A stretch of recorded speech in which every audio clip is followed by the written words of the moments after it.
part is connecting with other people, right? And without really understanding what they're getting from what they're looking at, I am unable to improve off of how I'm communicating with them. We as artists need as much exposure as we would like. So the most important, actually, when you have opening nights, you get as much exposure as you can. And, from then on, we probably have people who would, buy your work, and then once someone does that, you're likely to get more paintings sold from that collector and so on. So it's very important, that aspect. It's important for people to be exposed to art, to creativity, and so this is a very important educational experience for a community.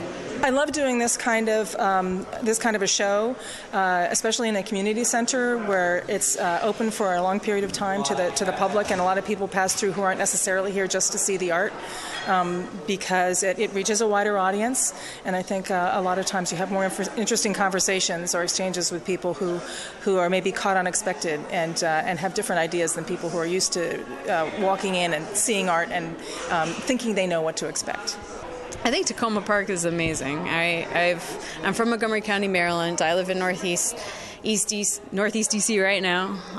But this community center I've been to a couple times with other friends who are artists, and I think Takoma Park does an amazing job not only of supporting the arts, but also bringing arts from different parts of the DC metropolitan area into its community, and I respect it.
I'd like to call to order this session of the Takoma Park City Council. Will the clerk please call the roll? Mayor Stewart. Here. Councilmember Kovar. Here. Councilmember Mayo. Here. Councilmember Qureshi. Here. Councilmember Siemens. Councilmember Smith. Here. Councilmember Schultz. Here. Great. Thank you, everyone. For tonight's agenda, we're going to just move things around a little bit. April is Poetry Month, and we're excited to have our Poet Laureate with us this evening. And so we're going to move that before our public comments in a moment. Looking at our agenda Moving forward, as we all know, it's budget season, so we have 2 meetings a week. On Monday evenings, we have our budget work sessions. On this Monday night, we will be reviewing council priorities. I will not be in attendance this Monday night, so Councilmember Siemens will be taking over. I'll be calling in on Monday evening. And then on Wednesday, April 26th, we have a public hearings on the constant yield tax rate, public hearing on the FY 2018 budget, and a public hearing on our charter amendment nominations and elections. This is regarding the synchronization of our elections. Our voting session on Wednesday, April 26th, is the first reading charter amendment on the nominations and elections resolution. And then we have a work session on discussion of city traffic calming practices and recent projects. And we will have a budget work session on budget reconciliation items. Then on Monday, May 1st, we have a budget work session on that will cover an overview of departmental and non-departmental budgets and budget reconciliation. And then on Wednesday, May 3rd, we will have a work session, and our lobbyist in Annapolis will be here with us to give us an update on how the 2017 legislative session went in Annapolis. And then we will have our final budget reconciliation work session that evening. That takes us then to Wednesday, May 10th. On Wednesday, May 10th, before our meeting, we will have a reception for board, commissions, and committee volunteers from 6:30 to 7:30 in the atrium, and then we will have our council meeting. That meeting on May 10th, we will be voting on adopting the FY 2018 tax rate, our FY 2018 storm management budget, our FY 2018 budget, the second reading charter amendment on nominations and elections, a single reading ordinance approving the purchase of police radios, and we will have a work session on the presentation of summary results of the Tacoma Junction Community Consultation feedback and a presentation of the New Hampshire Avenue Bikeways concept plan. I think Wednesday night, May 10th, is a must-be-here night. Yes, and then we all get to relax Mother's Day weekend. I did forget one thing.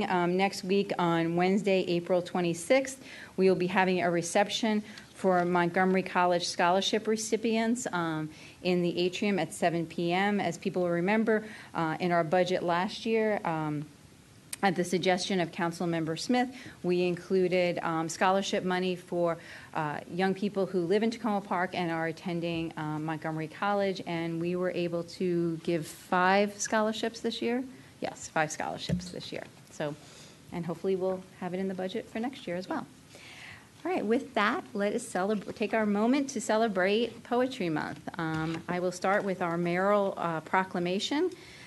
Whereas poetry is an essential part of the arts and humanities and affects every aspect of our life, including education, the economy, and community pride and development.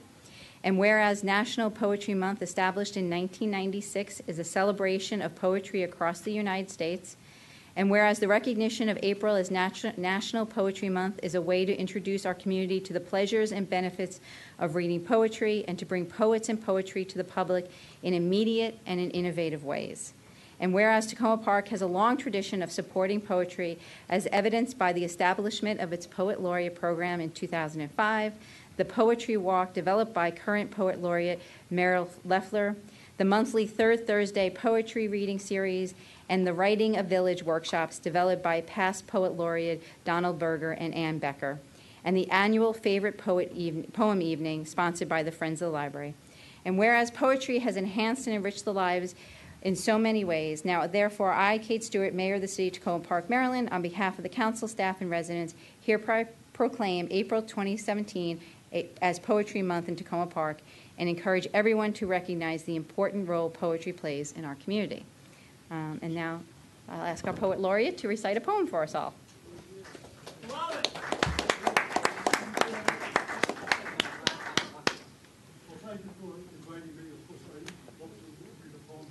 I don't have to say how Tacoma Park is really open to poetry. You've just given some examples. So let me begin, since you have a large agenda.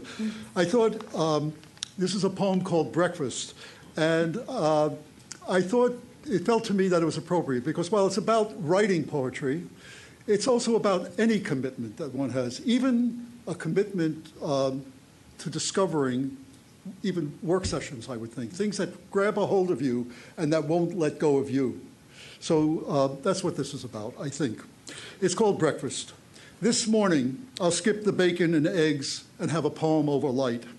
2 or 3, if you don't mind. I feel my appetite coming on, and even a stack of flapjacks, which I love, with butter and boysenberry jam spreading their fingers of sweetness over the ragged edges, won't do me now. When the hunger's on, only a poem will do, one that will surprise my need, like a stranger knocking at the door. A small knock, at first I hardly hear it. To ask directions, it turns out, to this house. He's looking for me. Who are you, I ask? Who are you, I ask? Your brother, he says, the one you never knew you had, or the one you've been trying to remember all your life, but somehow couldn't recall until now when he arrives. And there he is, before me, smiling, holding out his arms, and all this by chance. Do you believe it? So serve me up a poem, friend, but just go easy on the tropes. For instance, synecdoche and such. A simile or two is fine, and metaphors all right. A rhyming quatrain maybe on the side would be okay, but not too much. They sometimes give me gas. God, I love a breakfast such as this. It gives me a running start and keeps me going through the dark when I'm hungry as a horse. But that's another poem. Let's eat. Or meat, in this case. Thank you. Thank you so much. Thank you. Terrific. All right, so now we will go to our public comments. The first thing we have this evening are public comments on voting items. Our first voting item will be a resolution committing the City Council to systemically and deliberately apply a racial equity lens in decision-making. Are there any public comments on that voting item this evening? Mr. Lovelace, we'll get you the microphone. Yes. Yes, this is Pat Lovelace, your official peace delegate. I'd like to tell you people that I think it's a great idea. I support this resolution. I want to see racial equity applied in all our thinking daily and everything, because that's a very important thing that I stand for, is racial equality and other equality also. I think we should treat every human being as we would treat ourselves. In some cases, even better than ourselves, I must admit.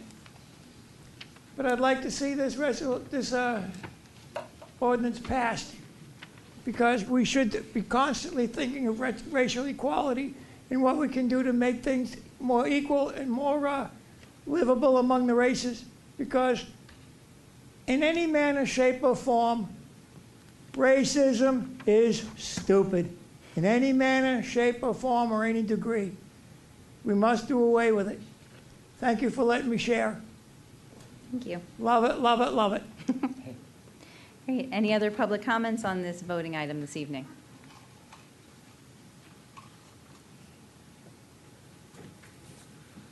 Good evening. My name is Wayne Sherwood, and I live at 218 Grand Avenue in Tacoma Park. I would like to speak in support of the resolution committing the City Council to applying a racial equity lens in decision-making. I believe it's important for our city government to practice fairness and justice in how it treats all elements of our community. Using a racial equity lens can be one way of becoming more aware of these issues. It'll be important to see how this resolution is implemented in the future, but it's a good first step. Local governments are often required by HUD or other agencies to fill out an environmental impact statement when they submit a grant application. They often assert that there is no significant environmental impact. Who will evaluate whether a potential council action has an impact upon racial equity? If the city says no significant racial equity impact, and if others disagree, what happens next? Will there be a hearing? The City Council sometimes submits comments or recommendations to other levels of government. I hope the Council will consider factors of racial equity in making those comments. One example is that I hope the Council will make comments and recommendations to the county and state about the Purple Line and its potential for having negative impacts upon some low-income people and racial minorities. Another is I hope the City Council will comment to the school board and county council pointing out that county funding for capital improvements at Piney Branch Elementary School has long been below average, and that as a county consider possible improvement at Piney Branch, this should be factored into the cost that the county will allow there and catch up on the past history of underfunding. In the city's fiscal 2018 budget, it is important that the council consider whether it needs to do more to improve facilities and services in areas of Tacoma Park that may have been underserved in the past, such as in the higher numbered wards 4, 5, and 6. This could mean things like street repair, repaving, crime, law enforcement, or providing more resources to the rec center New Hampshire Avenue so that it can serve the nearby neighborhoods better. Small shifts in resource allocations within the city can make a big difference, even though there are constraints on the total budget. The council should also apply racial equity lens to the strategic plan for housing and economic development. The city should keep better information on the demographics of the populations that use the city's programs, and if there are disparities, make a greater outreach to underserved population. Awareness needs to be based upon data. We need baseline data and annual evidence of changes, if there are any.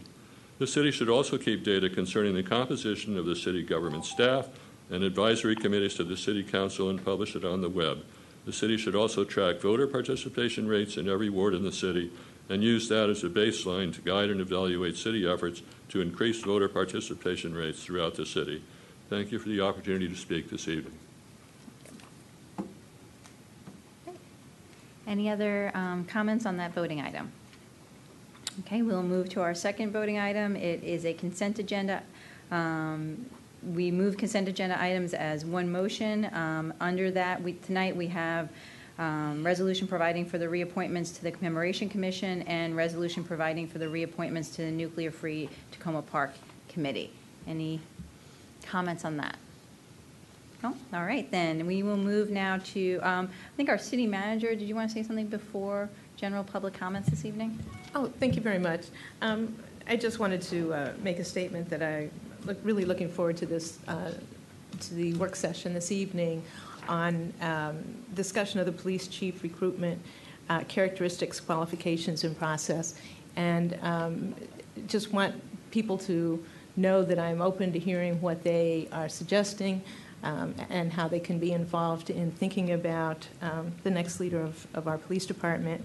And, you know, I'm just wanted to say I'm open to hearing the suggestions, and we'll take them with me, and we will talk about them as a group moving forward. Okay, so now I'll open it up to just general public comments this evening. Mr. Lovelace, go ahead if you have the microphone. Yes, this is Pat Lovelace, your official peace delegate again, 7620 Maple Avenue, Tacoma Park, Maryland. I would like to let people know about two demonstrations coming up. On Saturday, the 22nd, at 10 o'clock a.m. on the mall, we're having a demonstration on the science research programs Donald Trump wants to cut off. We want to keep them funds coming and allow us to increase our scientific knowledge of things around us. And also on the 23rd, I mean, not the 23rd, but I mean the 29th, next to Saturday afterwards, we're having the environmental justice demonstration, which promised to be very large because of what we're doing to the environment with the Dakota Access Pipeline, the Keystone Pipeline, and our rush to destroy our Earth by fracking for more oil and more oil and more oil. We got to start getting away from oil and fossil fuels, as we have witnessed with our climate even this year. We didn't get hardly any snow this year except for one storm, and most of us just got ice. And I'd like to ask the people to be aware of Saturday's demonstration, to come on down. We need you down there. Numbers count. If you're part of the environment, then stand up to preserve the environment. You know, we must do everything we can to just, you know, to preserve our oceans, our streams, our forests. You know, our wetlands, our frozen ice lands up in the north. You know, our polar regions, our Antarctic regions. We got to stop the melting and destruction of the ice packs because of global warming and climate change. So please come on down to our demonstrations and don't listen to what Donald Trump has to say. Don't, whatever you do, let him destroy our climate for us. So please come on out and speak up. We're men and women enough to stand up and speak up for what we want. You know, if we want a new car, we'd sure speak up fast about it. Well, why can't we speak up for our environment even harder? You know, if you realize that your life was on the line, your life is probably going to be shortened because of the pollution and stuff, you'd probably speak up. But please, come down to our demonstrations and leave your violence behind. If anyone asks you where you're going, tell them to come on down and join them at the demonstration. You know, because I'll be down there on both those days. And also May 1st is May Day in Malcolm X Park, celebration of labor unions and workers around the world. So please come on down to those 3 events. We'll be doing them at, you know, the 22nd, the 22nd, the Thank you, Mr. Lovelace. And then first. Okay, love it, love it, love it. Thank you. Any other public comments? Okay. Wait. It's okay. Hi, I'm Jaquette Frazier. I live at 777 Tacoma Park, X's house. And I would like to follow up on what the city manager talked about, the comments about the police department. I would like to recommend and highly talk about Captain Collington. He has been very useful in the community. He's been in our apartment building. He's been with my Lunch and Learn camp. I have a camp that has approximately 200 children, and he has been there for us from day one. When they had the feud at Ferguson and Baltimore, police brutality and stuff, he came to my camp and he let the children feel safe. He always support us. He always is visual in our community, and I like to recommend him because he's always been supportive. He's sent his staff out to have lunch with the kids, and that's a big impact on 200 kids in this community. He has been very visual and let us know that policemen are our friends and not our enemy. And I just want to let it be known that he's been very supportive of the community and the youth in our community. Thank you. Thank you.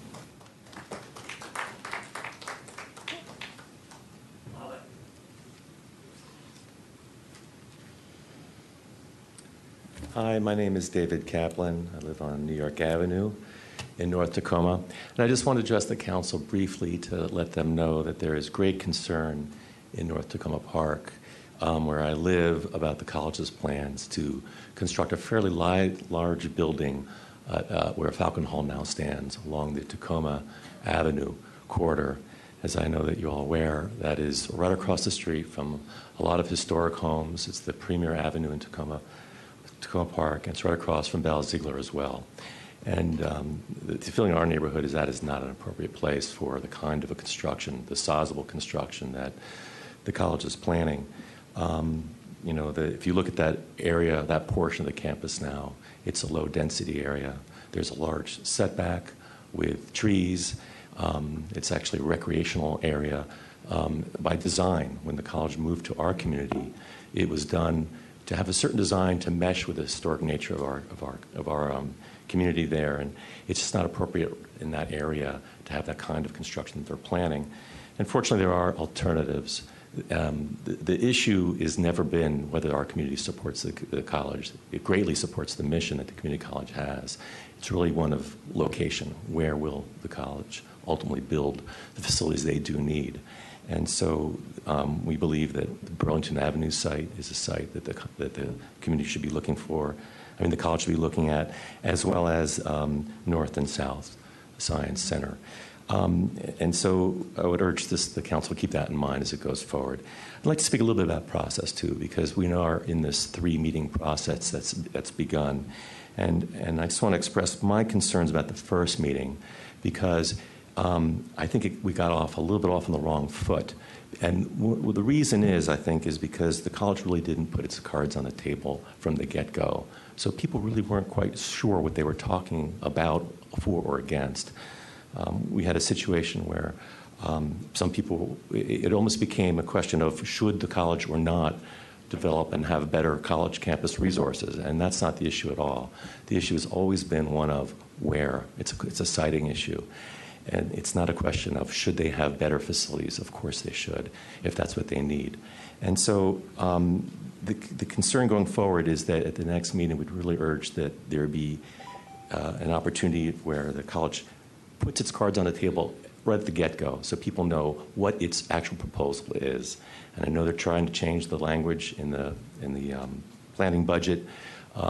That shouldn't happen while we're trying to engage in a process with them. They cannot have a separate process that undermines our process. They cannot be working behind the scenes with the council to secure an outcome when they're supposed to be engaging in good faith with the community to identify location. Thank you, Mr. Kaplan. I see. Can I sum up? No, that's it. Okay. Everyone gets 3 minutes unless Okay. you, the process is for everyone to know, if you request more time, that needs to come to me or the city clerk beforehand. Well, thank you for your time. Thank you.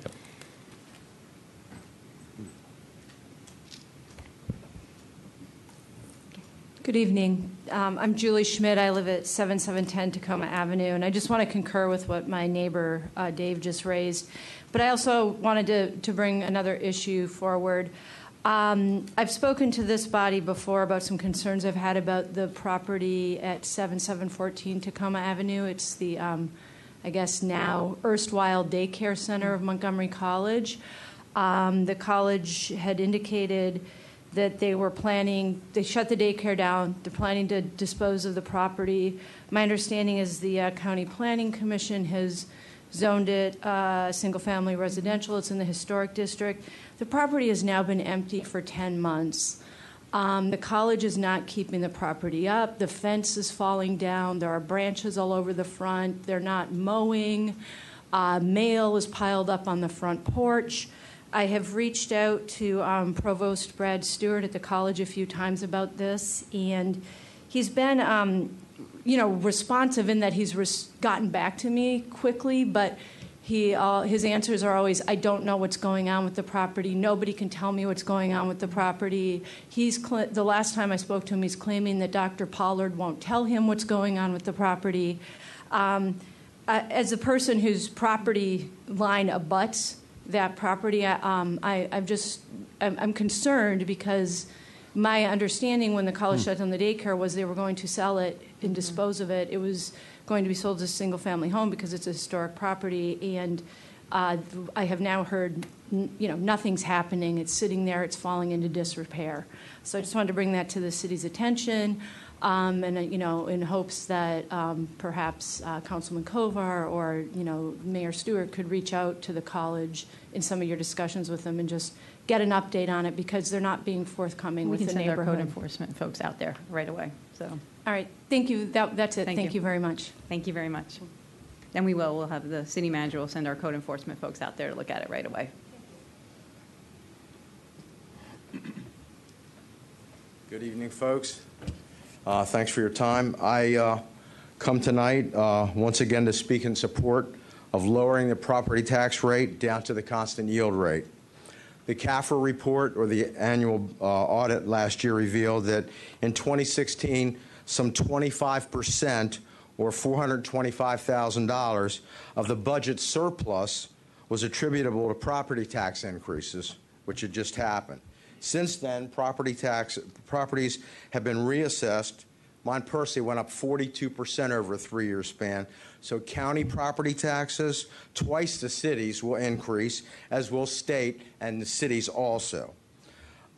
In addition to the fact that property taxes are shouldered by 55% of the population here, I think that there's somewhat of an inordinate burden, and that you have to add that to the fact that we also pay income tax. We pay the 60% piggyback. So we have the present budget as submitted, and I see that the answer when asked about how we're going to fund the bond is, well, if necessary, we'll just have to raise property taxes again.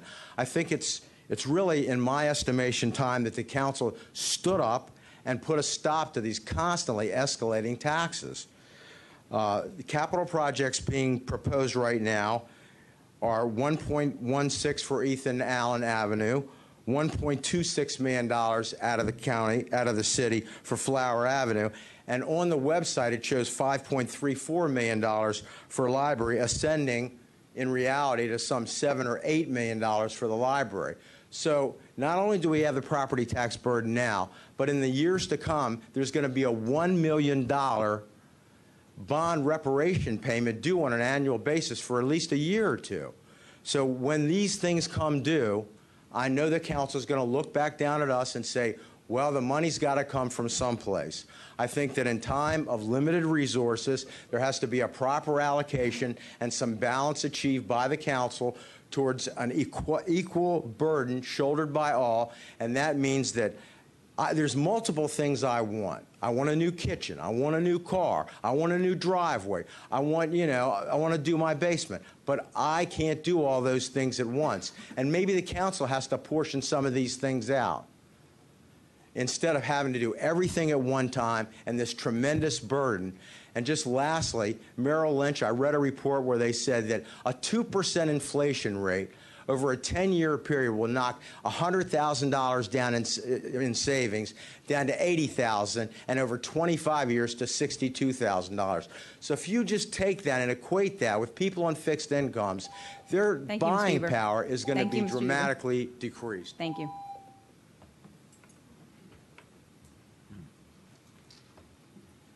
Good evening. My name is Paul Gunter. I live at 302 Grant Avenue, and I'm with the Nuclear Free Tacoma Park Committee. So we're here tonight to make an appeal. As you know, we now have a nuclear-armed naval fleet going into a very precarious situation in around North Korea. I'm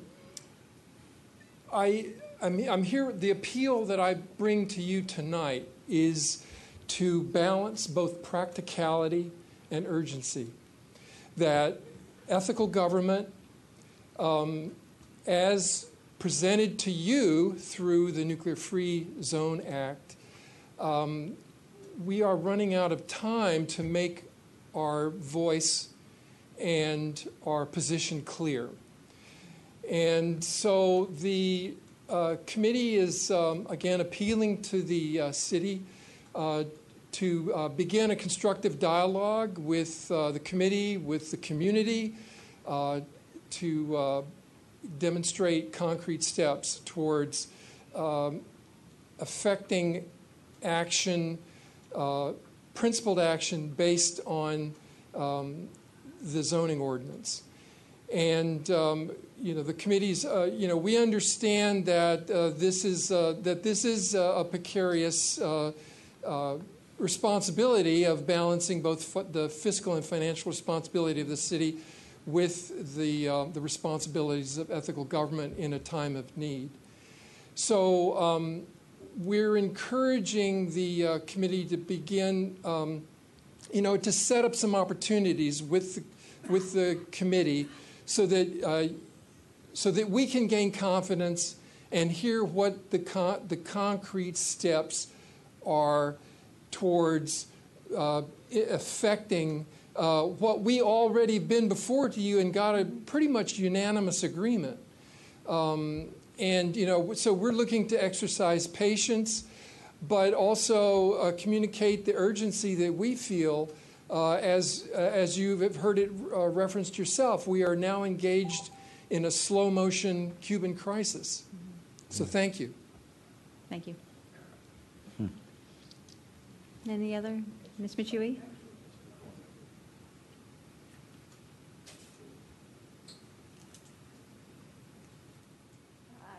Hi, thank you everybody for being here. And you all too. Mary Jane Michui, Ward 2. I'm going to kind of combine the thing about the police, the selection of the police with the racial equity. More and more I see, I'm speaking because from my own neck of the woods on 404 Boyd Avenue, the section that used to be Prince George's County, when we moved there, one of the main attractions of moving there, people of different economic and racial backgrounds. It was quite a mixture. My son is biracial. He also has autism, so I'm also parents of special needs adults. But I also think of him and how he fits in the neighborhood. Not that I hate yuppies, but I don't. It's like they're taking over the neighborhood, and I don't think I feel like I like some of them, but I like the mixture, and I don't.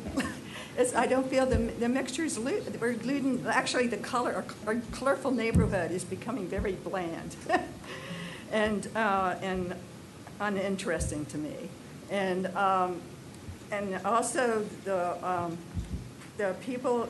There's nice that you had the housing thing, $10,000, I believe, but most people can't afford that even without that $10,000 down. You still have to be upper middle class probably to even buy a house with $10,000 down. I mean, a house just a half a block from me sold for $690,000. You know, and it was a nice house. I mean, it was renovated, but most people can't afford $690,000. And also, I'd like to take my 2 cents about Captain Collington. He has come to our positive parents of special needs meetings, and he has taken an interest in our children, our grown children. I hope one of these days we can arrange a sergeant's meeting with him. It seems like we are always missing each other, but thank you very much for listening. Thank you. Any other public comments this evening?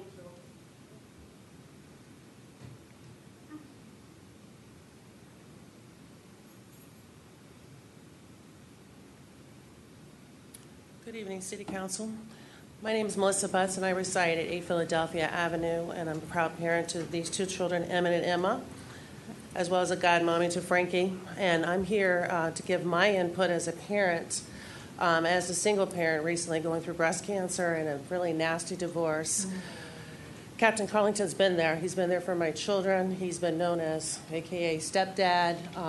He has started a program on Wednesdays with the children, neighborhood children. A lot of them come from single parents, single families, that they look forward to that Wednesday class. And I can attest because my kids get their chores done on Tuesday night, and Wednesday morning they're ready to go and get everything done, including cleaning their litter box, mm-hmm. to be able to stay after school for Wednesday for Captain Carlington. So I ask that you consider him for a chief because I have never met such a dynamic team of people. And his team, as well as Tacoma Park Police, have certainly influenced my son that that's all he wants to be. Just recently he broke his arm thinking that he was helping Tacoma Park Police. And when the emergency room asked him where he lived and where he went to school, he gave our address, and he said he went to Piney Branch Elementary and he worked for Tacoma Park Police MD. And he was still under anesthesia. So I just want to say that has made a major impact, and they have made a major impact on my children. And if they can have a few minutes to speak, they have been waiting for this moment. Oh, yeah, absolutely. Thank you.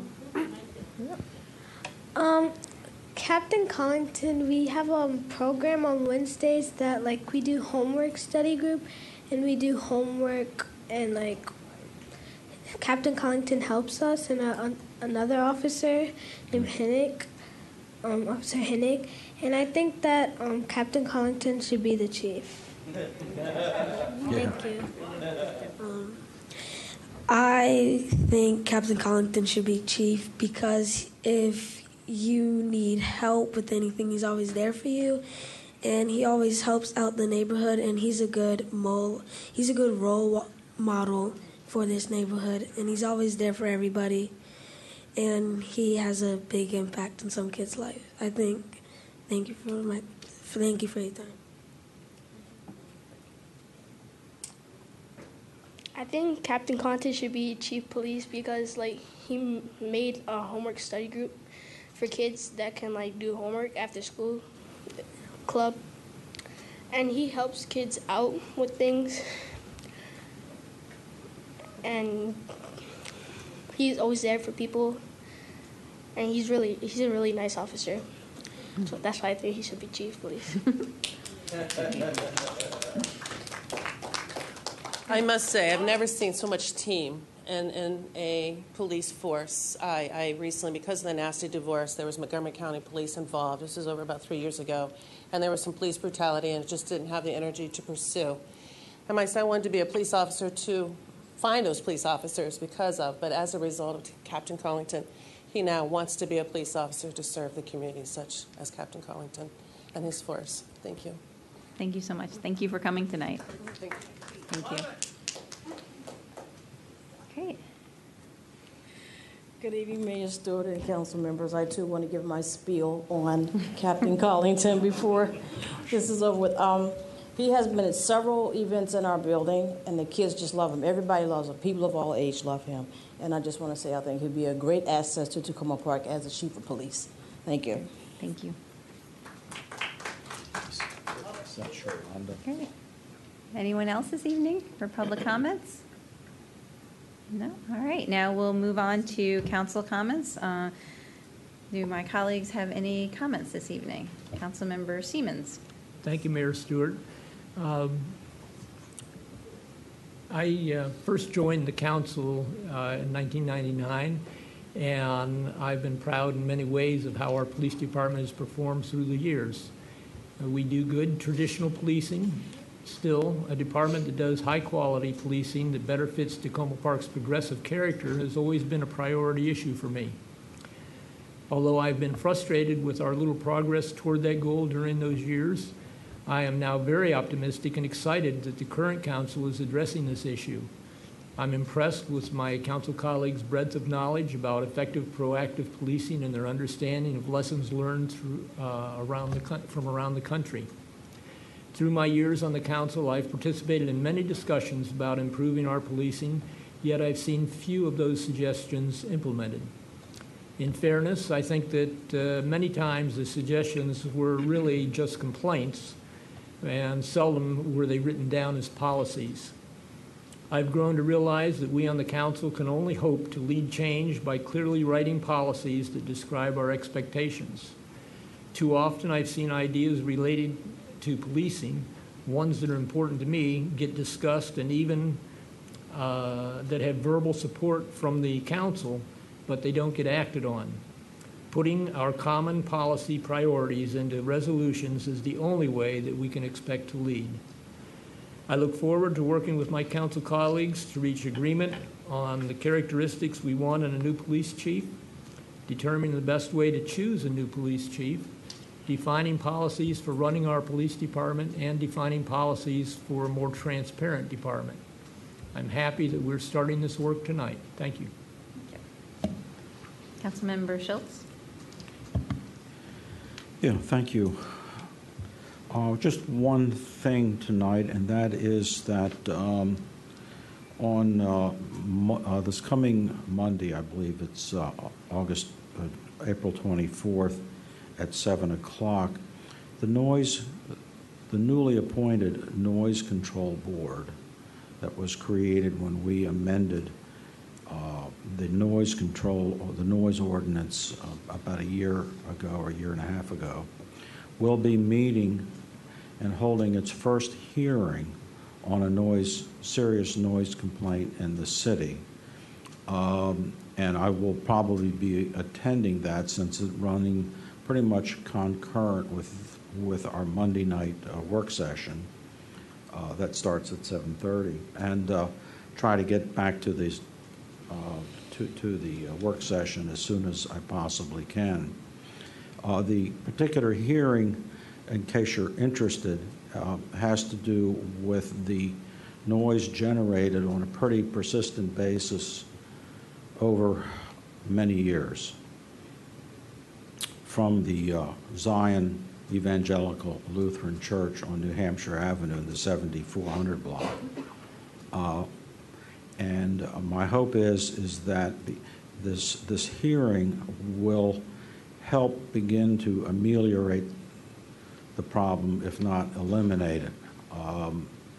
There's a lot of information, and if you hear the hearing or learn about the hearing, I don't expect many people to actually attend it. Maybe you'll get a feel for the nature of the issue. And I mention it tonight because the Noise Control Board is a new thing. There had been one years ago that it kind of died out. And I think it's important for all residents to know that in addition to calling the police when there is an aggravating noise incident going on that's bothering the heck out of you, and noise tends to do that, that there is this now, we have this alternative where if two residents from different addresses file a complaint, then that will go to the Noise Control Board for their consideration of holding a hearing and inviting the parties involved to testify in front of them and to end up making recommendations to try to ameliorate the problem or to even come up with a recommendation for municipal infractions, which is to say fines. So it is an alternative route to try to solve noise problems in the city. Thank you. Councilmember Smith? Thank you, Mayor. I just wanted to take a moment and associate myself with the comments from my colleague, Councilmember Siemens. I think that the hiring of the new police chief is a critical decision that is going to be made, hopefully with direct input by this council. I think that my colleagues, we should consider everything, and if that means changing how the council manages senior employees that work for the city of Tacoma Park, I think that should be also on the table. This is a very, very critical decision, and it will be with us for many, many years to come. Thank you. Great. All right, I just have a couple of comments tonight.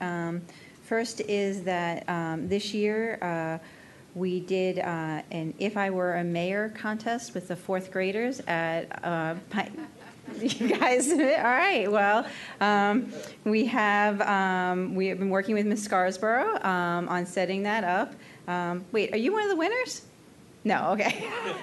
I didn't catch your name because I wasn't sure if Ms. Scarsborough told the fourth graders yet who the winners are.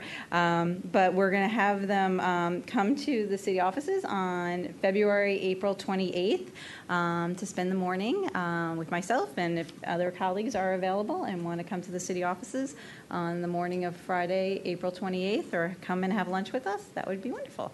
And I'm hoping to keep doing this, and maybe we'll even make it bigger than the fourth grade next year. We'll see. But it was great reading everybody's essays. So thank you very much for saying them in. Some very good ideas.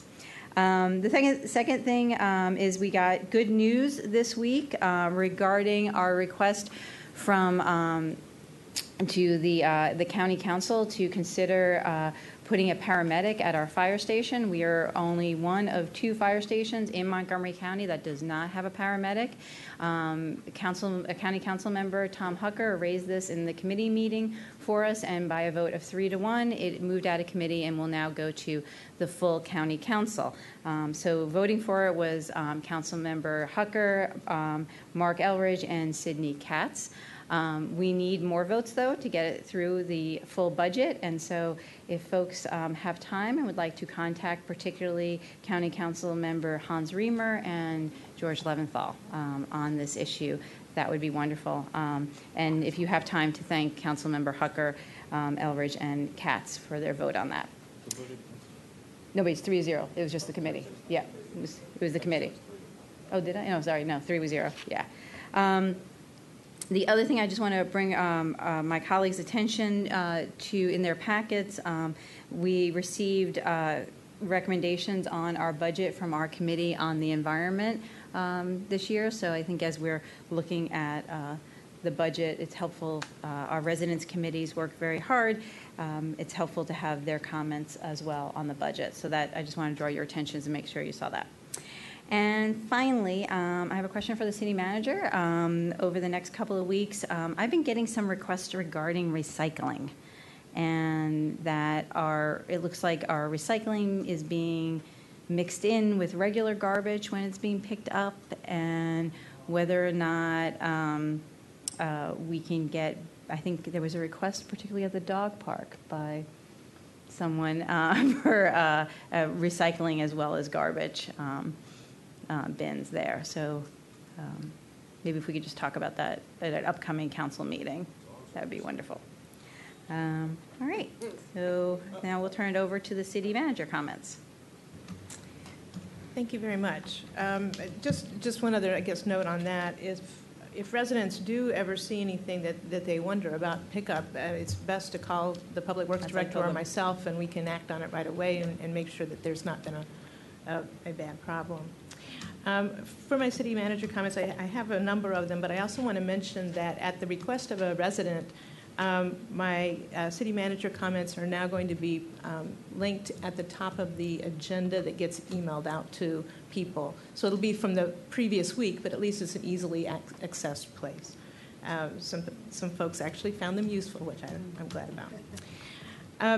The first thing I'd like to share is that the city has received $90,000 in a Maryland Energy Administration grant to assist low to moderate income energy efficiency work for multifamily buildings and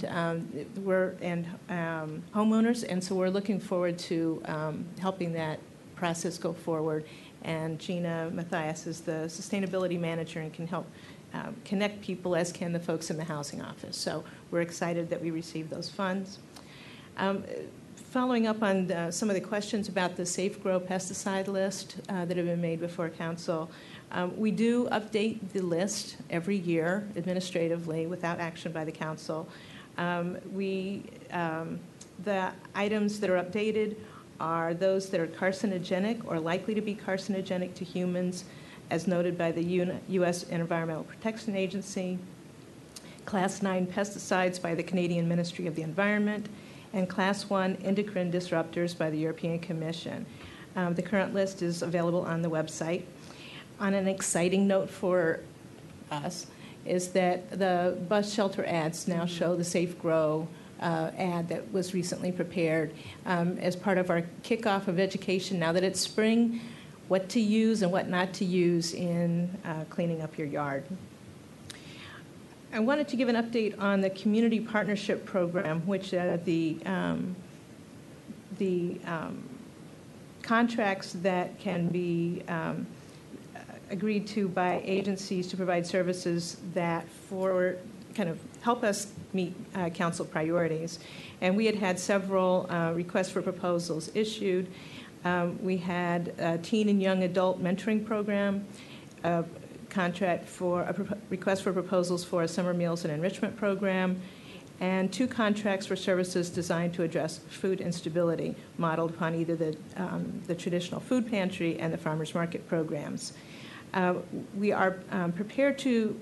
We received limited responses for the mentoring program and the summer enrichment program. We are planning to proceed with the contract with the organization for the summer meals and enrichment program, but plan to go out and resolicit proposals for the mentoring program. The programs for the food pantry and the farmers market programs are likely to be brought to the council very shortly. This building, which has recently had lots of parking problems, is going to have some more. We are going to be doing the work that the council had authorized to repair the front parking lot in front of the police department, and portions of that front parking lot are going to be worked on starting next week, Monday, blocking off perhaps 10 to 15 spaces. And we're anticipating that it could go on for several weeks and be a problem. And we may end up having to cancel some passport services during this time, knowing that our parking is very limited. 2 important meetings that I'll be attending this week related to the county council budget.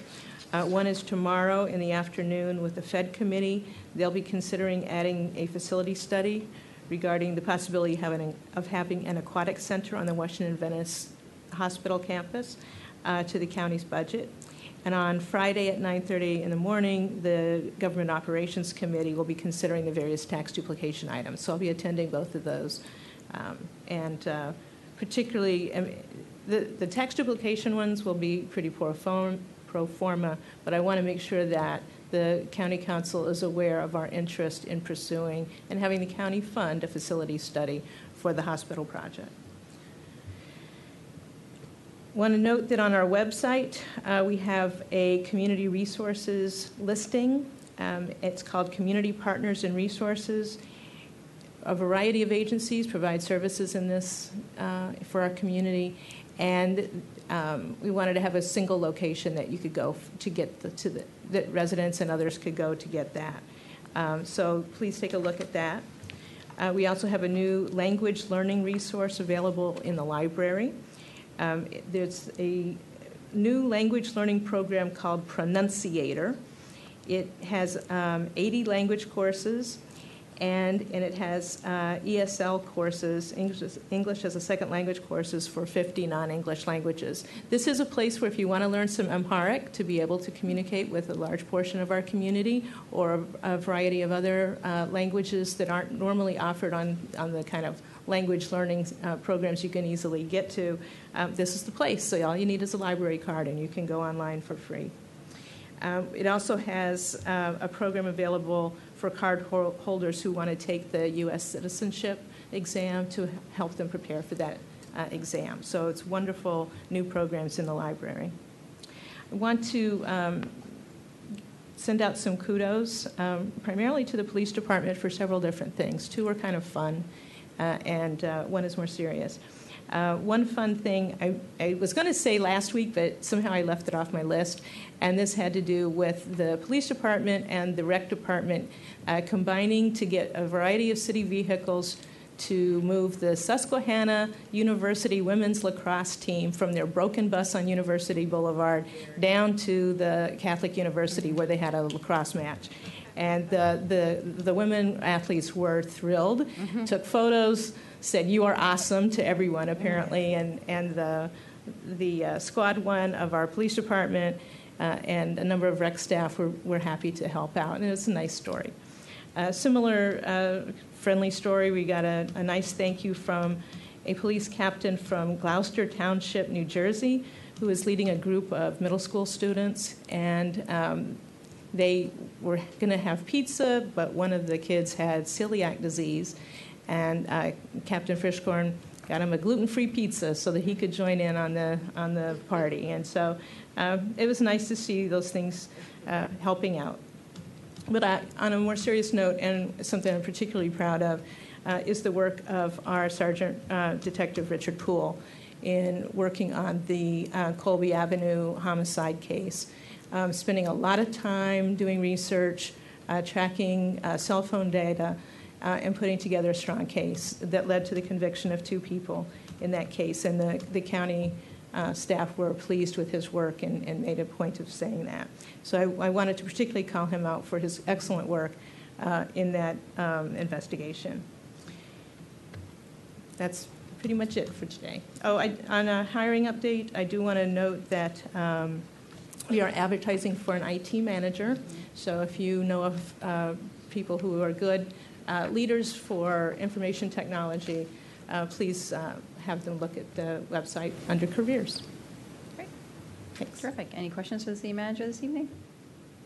No? All right. We'll go then to our voting session. Our first item is a resolution committing the city council to systemically and deliberately apply a racial equity lens in decision-making. I don't know who named that agenda item. It's a bit of a mouthful.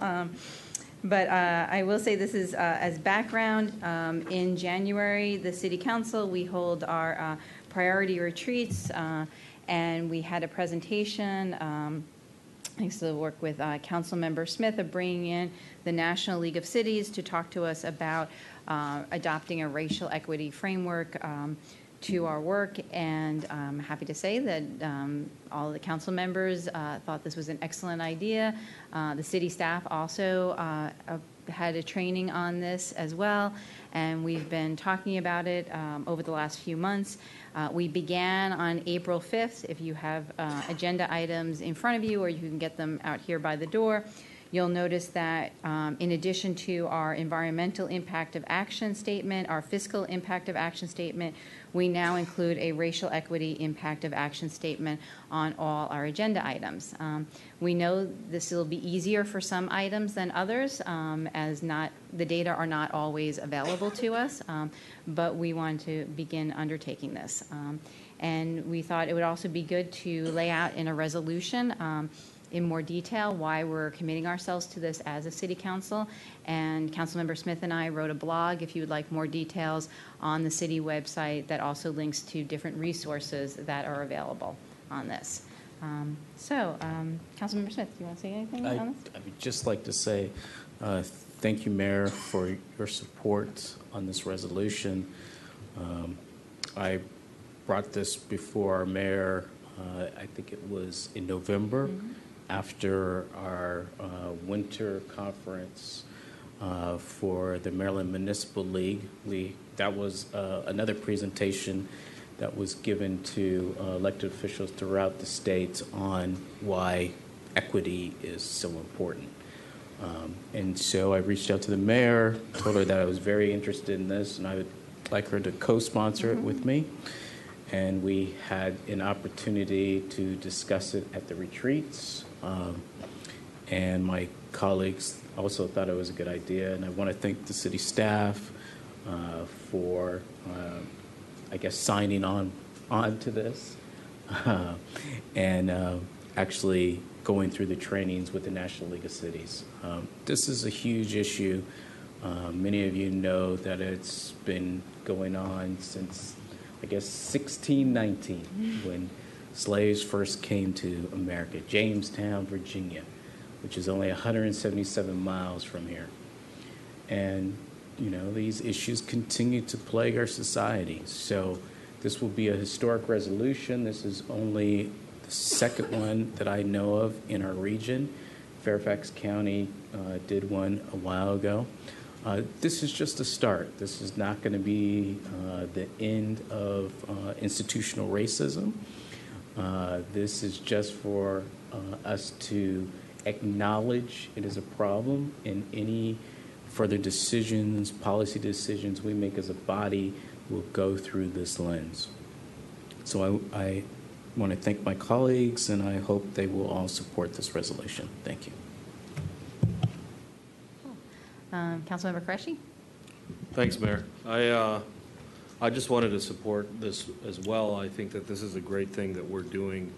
And it's interesting, and I think it's maybe because I'm a child of immigrants and a man of color, I often think through this lens, and it's sort of second nature because you sort of have always looked through that lens growing up, realizing that you are, you know, racially in a minority or ethnically or religiously a minority in a community. But when you think about that subconsciously, you don't realize that as a body that has so much influence in such a diverse majority-minority community, how important it could be, and it is, to voice this as a body, as a city, as how we're going to approach issues moving forward. And since I've been on this council, this is something that I've subconsciously done, but I'm so happy that we're making efforts to do this in a more conscious and deliberate fashion. One thing that did come up in my discussions with community members, and I think we talked about this briefly at our retreat, I was unable to attend the presentation from the individual who came in to present, but I did look over the materials, is in society, although institutional racism has often been in the form of race based on our country's history, today it manifests itself in so many ways, and that includes socioeconomic status. I think in our discussion at our retreats, it became clear to us that as Mary Jane Machui comes in here, I myself talk about it, this city is becoming increasingly difficult and expensive for everyday Americans to live in. They're getting priced out, they're getting pushed out. It doesn't matter what the color of your skin is, although it disproportionately impacts people of color, as we've recognized. So I think people should be aware, folks should be aware that this council, based on our discussions, is not looking at this racial equity issue or inequity issue at the expense of other inequities that exist in our community and our society overall. But this is a starting point for us, and I hope that we look at the various inequities in our community and society and how they manifest themselves, and use this as an example of how we're going to approach each of our major policy decisions to address all those inequities that do exist. So that's all I had to say about that. Thanks. Thank you. Councilmember Siemens. Thank you, Mayor Stewart.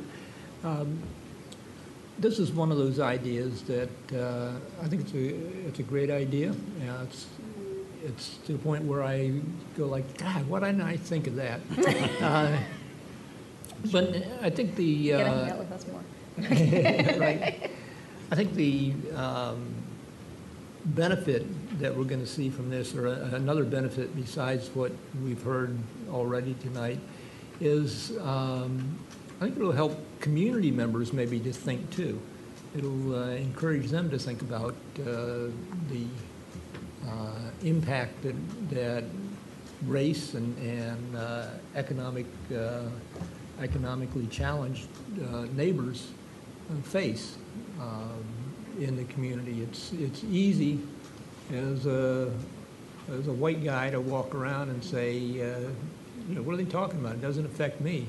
But I don't think about it, right? Unless I consciously do it. As Councilmember Qureshi said, some people in the community don't have to think about it because they're living it. So again, I think that's the benefit I see of this, or another benefit is maybe gets people to just start thinking. Thank you. Councilmember Kovar. Thank you, Mayor.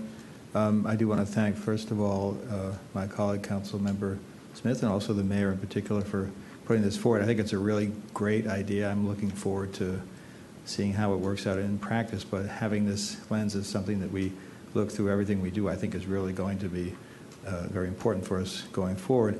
I think if you talk to a lot of people in Tacoma Park and ask them what they like about the city, often you'll hear, I love the diversity of it, the diversity of the different populations, but I don't think that necessarily ends up being what we all live every day, and we sometimes live, just a mile or less from different parts of the city, but it might seem like a really long distance sometimes to drive. I mean, I remember one time I went over to see Councilmember Schultz, and it was the middle of the morning, and I drove over and met him, and it took me like 4 minutes to drive there. But somehow, I think for folks over there, or for folks here, sometimes it seems like it's a lot farther than just the mileage. There's some sort of cultural and other kinds of divides that we face. So my hope is that this can help us begin to bridge those kinds of gaps. It's not about, people can spend their social time with whoever they want, but when you're talking about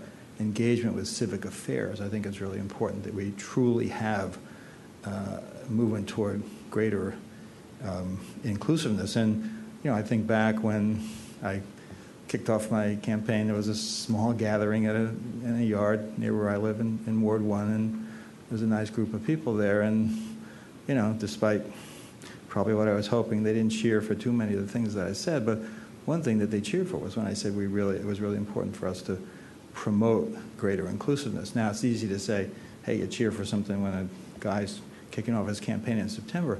But I thought that signaled to me that people are open to and, maybe even yearning for something like this that can help us begin to do that. And I was struck by Councilmember Smith mentioned 1619 and the significance of that. And, I'm sort of on the other side of it. As Councilmember Siemens mentioned, I'm a white male in this country, and that confers certain benefits. And some of my forebears came here in New England like a year after that. And so there's hundreds of years of history that we're, I think, just taking a small step here to try to advance past. So I think this is really vital for that effort, and I think it's great that we're doing it. So thanks.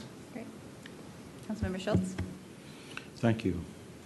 Yeah, I'm going to agree, of course, with my colleagues, because when this idea was broached, I had the similar reaction as to my colleague Councilmember Siemens. It just seemed to be so obvious that it was almost embarrassing that this is not something we had figured out on our own. I grew up, my formative years, adolescence and college, in the Deep South, at a time before the civil rights movement had even begun. And there, you didn't have to kind of understand, the word racism wasn't used because nobody thought of it as racism. It just thought that living in the Deep South with everything being segregated was that this is just how it is. And so I went through a period of my life gradually gaining some consciousness about that this was not right. And we moved into an era in our country where we felt like with the civil rights laws that were passed during President Johnson's term in office, where equal opportunity and equal access was the hallmark of progressivism and building the bridges to end Jim Crow, the Jim Crow laws. But I think we have found, even with after our black president, who we were thinking was enabling us to enter what was then said a post-racial era, that there's nothing post-racial about this era at all. And what we're finding is this, what's called now, we recognize it as institutional racism. In other words, it's the kind of institutions that's so ingrained in everything that our society does that we're not even conscious of it. At least the white people in this country are barely conscious of it. And so we go from equal opportunity to what we're calling here racial equity. And that means is that rather than just saying, well, you have the opportunity that everybody else is in America to go to college and get educated and become rich, so shut up and get a job and don't bother us kind of an attitude. But that's not good enough anymore. We need to be doing proactive work to make sure that we go beyond equal opportunity and equal access, to make sure that the racial minorities in our society not only have the opportunity to do things, but they are actually encouraged and we reach out to those communities to figure out what it is we can do to eliminate institutional barriers that deter people from getting to the mobility, the access to our institutions, to good health, and the whole long litany of things. And so I hope that by doing this, the Takoma Park will again become a model for other Maryland municipalities and elsewhere to say that, you know, there is a new standard by which we have to judge all of the work that we do in this city. Thank you very much. All right. Well, with that, I will ask if someone would like to move this resolution. Councilmember Smith, Councilmember Siemens second. Any other questions or comments on this? All right. All those in favor, please say aye. Aye. Any opposed? No? I think we lost Councilmember Mail for a bit. So, all right. Terrific. Now we'll move on. Thank you, everyone. I will say, just as another footnote, when Councilmember Smith and I talked about this in January, and we talked to the people at the National League of Cities, and they said, so what's your goal? And I think we described the goal of having the statement on our agenda packet and having this type of resolution sometime in the fall, sometime next year. But the fact that all of us and the city staff, we were able to move so quickly on this, and I'm very excited. The work is just beginning on it, but we are moving a lot faster on that than I thought we would, so I'm excited. All right, on to our consent agenda. So just as a reminder, consent agenda items will be voted as one motion unless a council member requests something to be removed. So someone like to move the consent agenda? Move it. Councilmember Siemens, second. Councilmember Schultz. All those in favor of the consent agenda, please say aye. Aye. Any opposed? Nope. Consent agenda moves. Now we have our discussion of the police chief recruitment, characteristics, qualifications, and process. As we talked about, we see this as a beginning, a first step of continuing conversations on this, and by no means the final conversation we'll have. So I'll turn it over to the city manager. Thank you. In putting together the information for the packet, I think this is your discussion tonight. I've certainly been talking with folks in the police department, some residents in the community who have a long familiarity with the police department, and with a variety of other folks. What I've included in this in the packet is just the information that was used the last time the city recruited a police chief.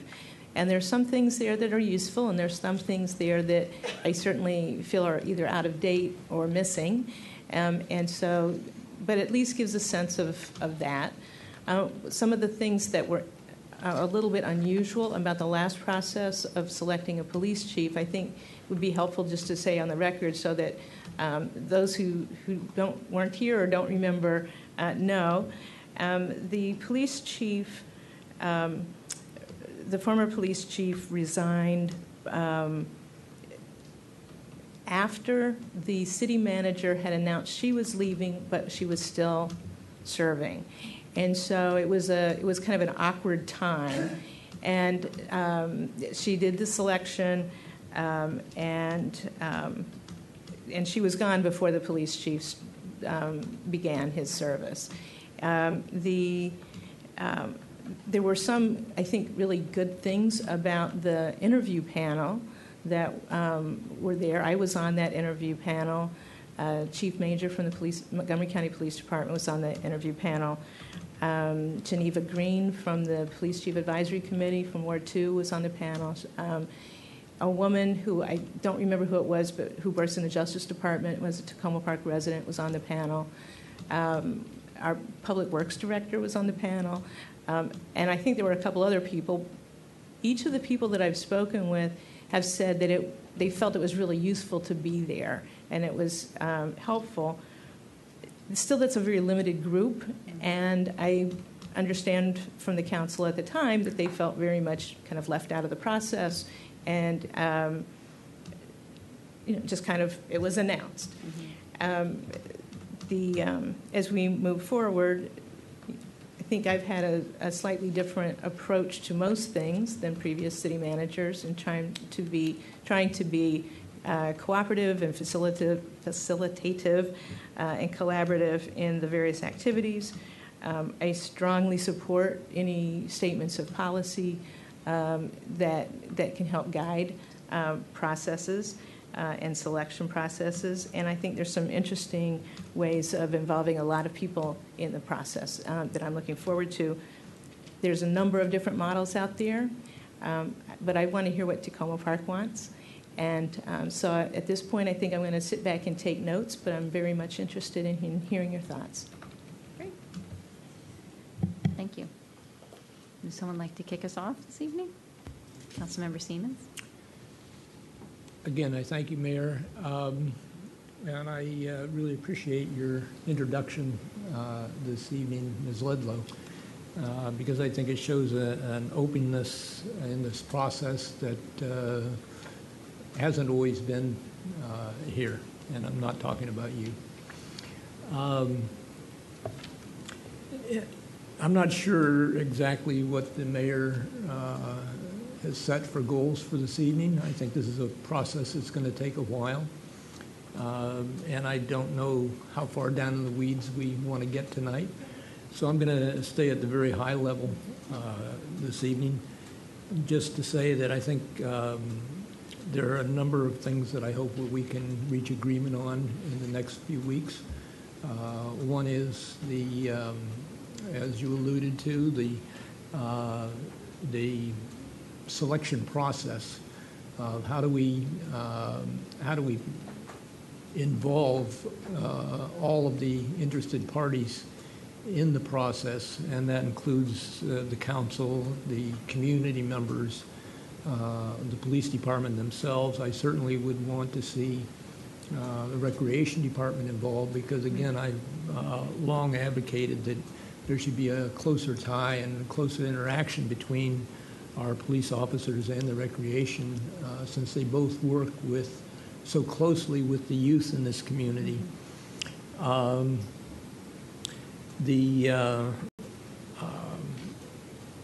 The other thing that you talked about was kind of what is it we're looking for in a police chief? What is the selection criteria? I've been spending some time meeting and talking with other police officials around the area to kind of get their ideas on how we can select a chief and end up with what we want, which is a challenge. I read the handout that went out, and I think it might be even the same one that you have in tonight's handout, which was from the last police chief solicitation for people of interest. And to a great extent, I thought that it listed a lot of what we want in a police chief, but I'm not sure it's what we got. Okay, and so I think that's one of the things that we have to think about. It's not just what do we want, but how do, again, back to the process, how do we make sure to the best extent possible that we get the individual that meets that criteria. And then I think part of the policies that the council has to talk about is what happens if we don't, and what's the proper way to interact with you, the city manager, when we feel that we didn't end up with what we bought. Okay. Let me just talk a little bit about criteria, because I did a couple of big concepts that I wanted to get to, and again, we'll get down in the weeds later, but kind of a general opinions that I got from talking with other police officials, that maybe it would be helpful to look for someone who has a very strong municipality policing background and not be so enamored with applicants who have maybe policing backgrounds that are for bigger jurisdictions, but there's a much different level of policing that is done, different way that policing is done in larger jurisdictions. And so there's a strong feeling that we should be looking for people with the kind of experience that we want them to bring to the job that we have here in Tacoma Park. And then the other strong criteria was, and it gets down to not just the criteria for the applicant, but it's kind of defining what the job is. And that is certainly leadership is something you want to see in a police chief. And I think that I'm expecting that we could all agree that the communications is a key ability. But I think that one of the things in any community when you're looking for the police chief is someone who is passionate about community relations, and to the point that a significant percentage of the time that the police chief spends is geared towards community relations, getting out and talking with people, getting to know people, getting to understand what the community needs and wants, and explaining to community members, what is going on in the community from a public safety perspective. And again, the advice that I've received is that a good police chief should be in the position to be able to do that and not so tied down with operational responsibilities, because a good leader would have good managers underneath them to handle the day-to-day operations. And so that's kind of my introduction of where I'm coming from.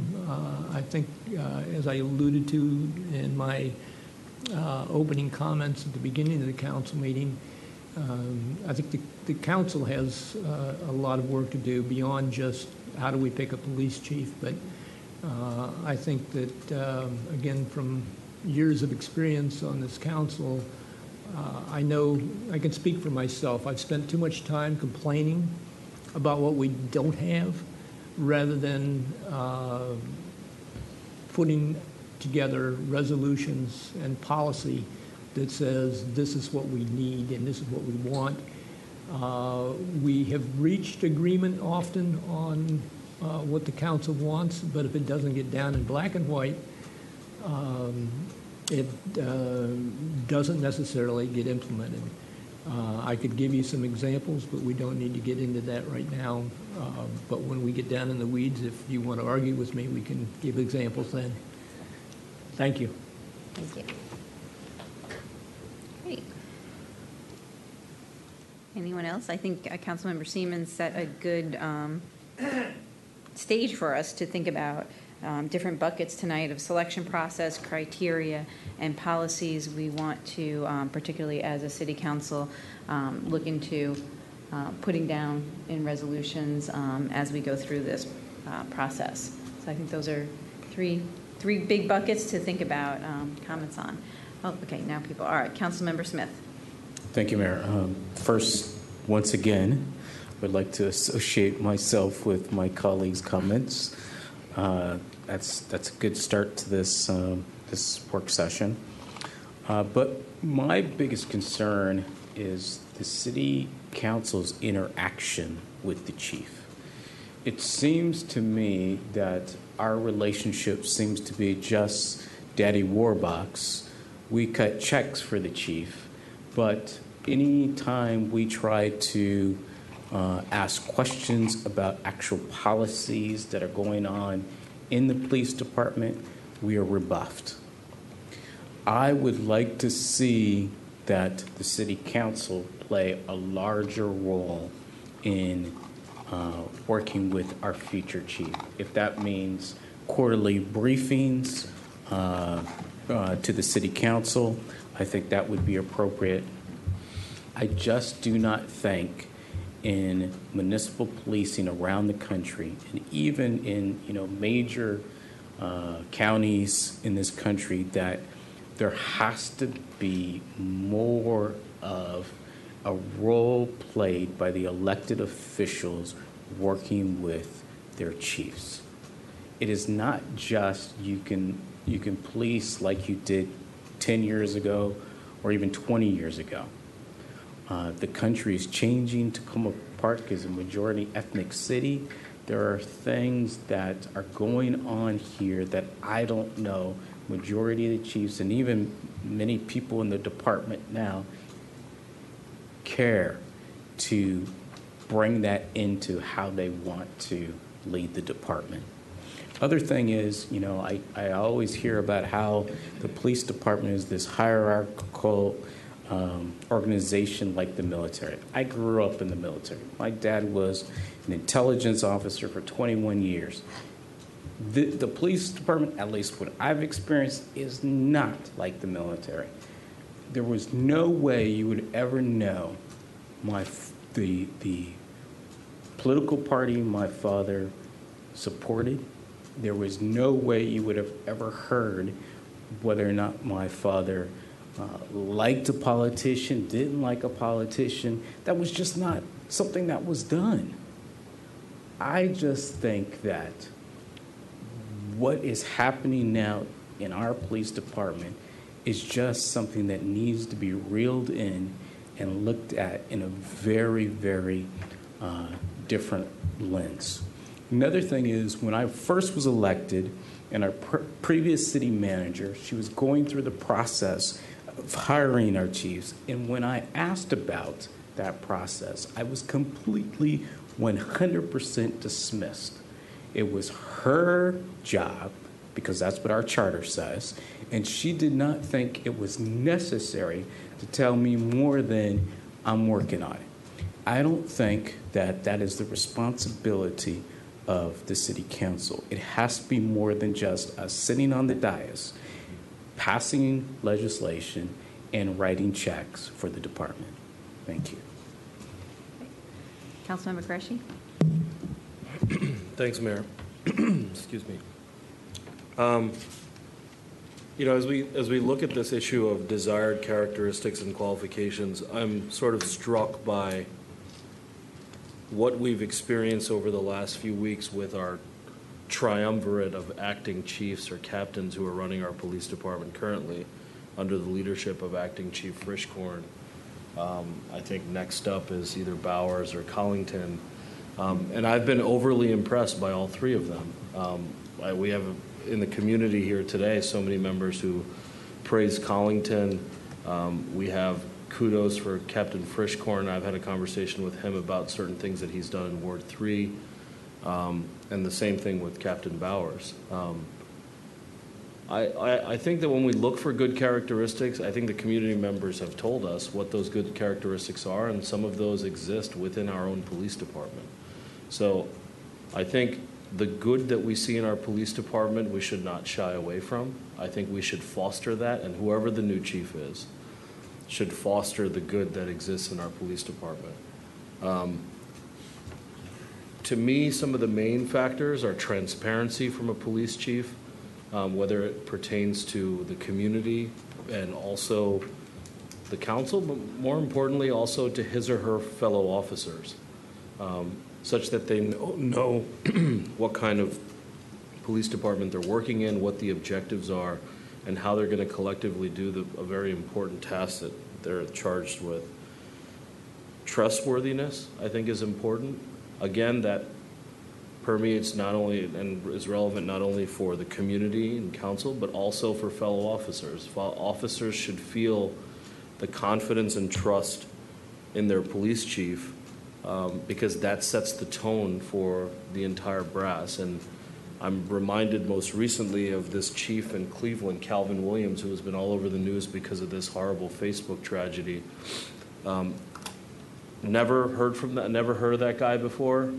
Only saw him at a few press conferences, but the manner in which he exhibits confidence and exhibits transparency and exhibits leadership is what we need in our police department. I agree with Councilmember Siemens as well. I think we have a tendency, because we reside within a huge county with which we have to work alongside, and I think the last chief came from the county. Maybe the focus needs to be more on municipalities. As much as we're next to one of the biggest cities in the United States, we're a small town, and we want our police chief to have the attributes of some of the things that people said today about whether it be Frischkorn or Collington and how they relate to the community members. And I want the approach of our search and the eventual hiring to be sort of thinking outside of the box. I appreciated getting that history as somebody who wasn't here when the last transition happened, to understand how that hiring was done, what that committee included. And I think we would be doing ourselves a disservice if we didn't have a broad spectrum of our community represented in any kind of hiring panel for a chief that could advise on it. Some of the same people who are here today. Maybe even see how this chief may, if there are final candidates, how they interact with the youth in our community. Make that part of the interview process. I think that will show, those sort of things are more important than what it says on a resume or a piece of paper or what a friend of yours in another jurisdiction has written about you in a recommendation letter. For me, also, it's community relations is key. I think, you know, and he's been used as an example today, what Captain Collington has done in my year and a half on this council in the community is known by everybody in the community. That type of leadership that him and his fellow captains have shown, I think, should continue. I have one last point, and then I have a question for the city manager. We have talked about, my colleagues have talked about council action and what the council's role should be moving forward. I think that using forums like this, having more forums like this to advise you on what we're hearing from constituents on the issue of what our chief should be and should look like and what characteristics he or she, and I want to emphasize he or she. Maybe we need some more women around here. I'm not going to go there, but Of course. yeah, I think any council action, however, whatever that may be, this council is very vocal, and future councils will be. That is what Tacoma Park is. But I also don't want any of our actions to dissuade recruitment of a broad spectrum of our of the chiefs that we want coming here. And I want it to be the national search that the city manager assures us it's going to be. And frankly, the last thing I want is our actions to somehow dissuade qualified candidates from coming here because of whatever reason. So I wanted to put that out there. The question that I have is, I was looking at the posting and the minimum qualifications, and I did my own sort of anecdotal research on some of the well-known chiefs of our time. And there seems to be a completion of a baccalaureate degree as a minimum qualification. Where does that come from? Is that a requirement when you are a patrol officer? In the city, it's not. We have many officers who come in with a high school diploma only. We certainly encourage, and many of our officers do continue to pursue college degrees. I think that where that came from is that it's pretty standard for that level of position to have at least that. The way that the description, I think, is read is or has, you know, a combination of experience and training and service that can demonstrate, you know, an equivalent knowledge. But one of the advantages, and it's not to me exclusive, but one of the advantages of having a good college background is some of the more sophisticated training in the kinds of skills that we talk about that are desirous of police chiefs. So I don't think it's exclusive. I think it could be one of the things we talk about how do we advertise this.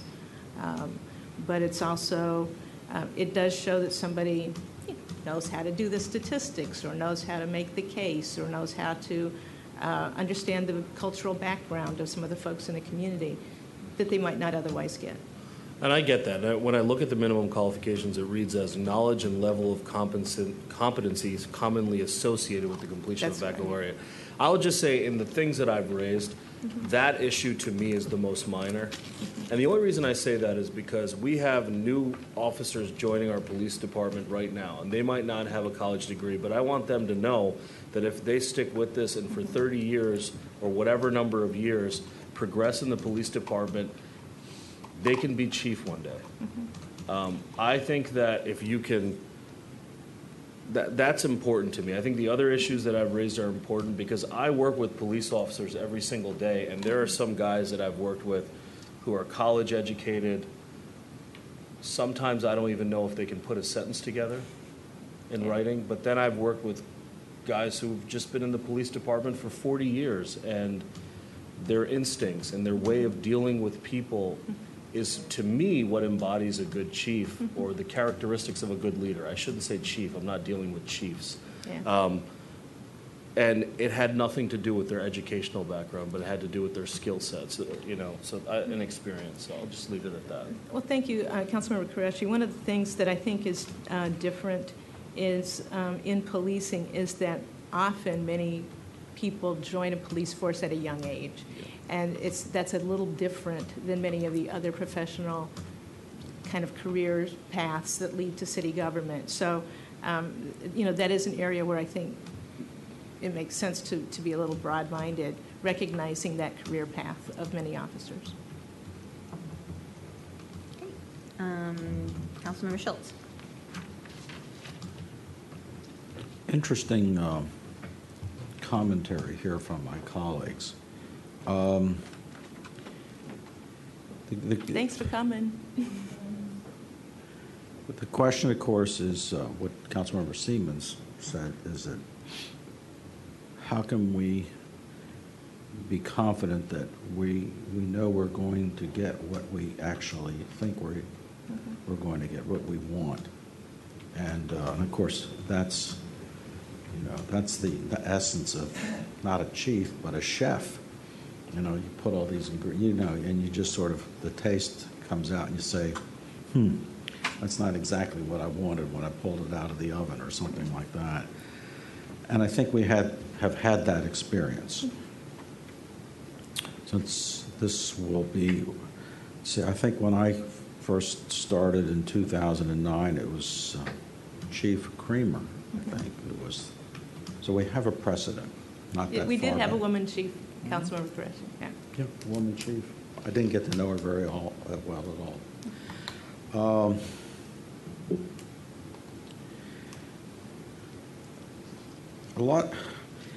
I guess if I had my druthers, and I don't know what we can do this,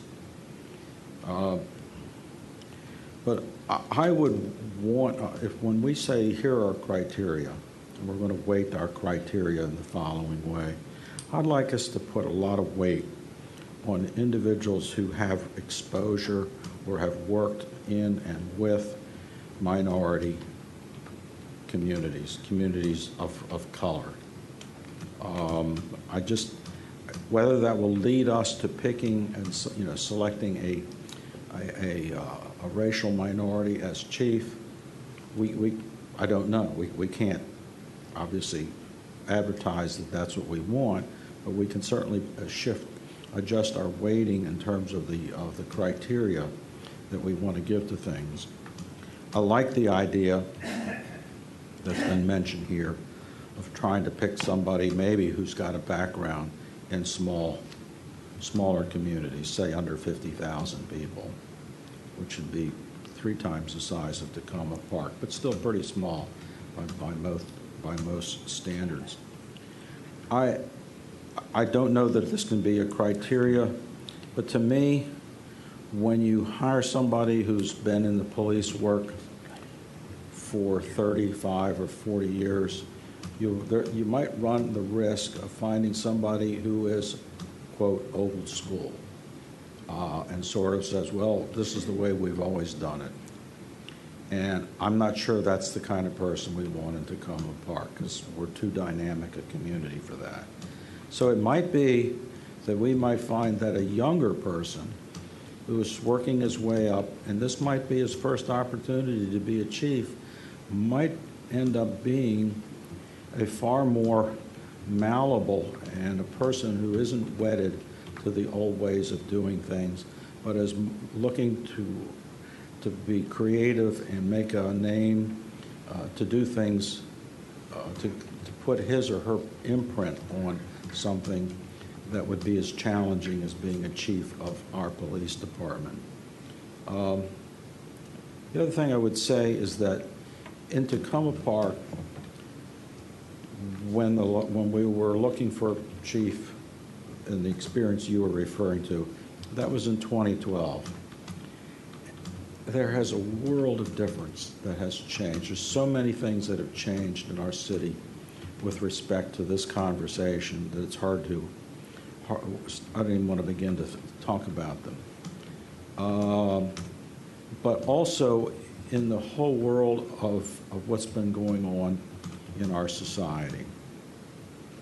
it's been happening, changes have been happening so fast, and we've seen an explosion in racism, overt racism and hate crime, and all this kind of stuff, and plus the stuff that's been going on with police shootings, and that has changed people's consciousness about what we need to have in our police force.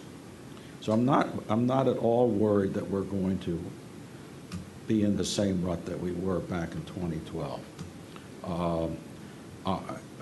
But I do think we have a challenge here to figure out how we do what we're going to do. And, you know, I'll just say this just as an exaggeration, but if we required each of the final group of candidates, 3 or 4 candidates, to sit down in a room in front of a panel of 100% minority, racial minority people, and just spend an hour answering their questions, that would make me, and if somebody said, well, this is the guy you want, I would put a lot of weight on that. And I know that's not something we're practically or even legally we can do, but I don't know. But just so that here we are in the same evening talking about racial equity, and this is our opportunity to begin to recognize, to implement some of that. It doesn't mean we're going to end up with a black or any other kind of minority person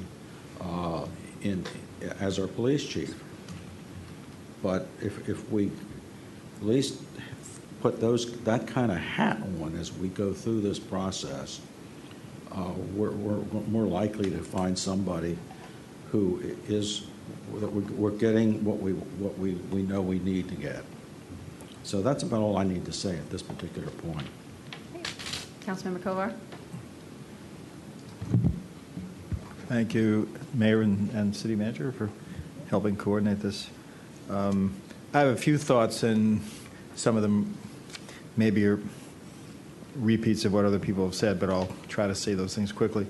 I do think, first of all, that this relates in a very direct way to the racial equity piece that we talked about earlier. Those are very connected in my mind, and so this will be a big test of what we can do in that regard, and we'll see as that goes forward. I think there was a lot of talk among my colleagues about the small town versus larger jurisdiction question, and I think that is a challenge that we face a lot of times, because I think in many cases people who live here want us to be small town, but they also want the services that a big city has. And there's nothing wrong with having a couple of different views that aren't always completely aligned in that way. And because I think we're so close to the seat of national government, and we have so many people who work on all these kinds of policies professionally, there's a lot of understanding of what's possible. And so we face that dilemma sometimes, big versus small. It strikes me that for a city of our size and what we're like,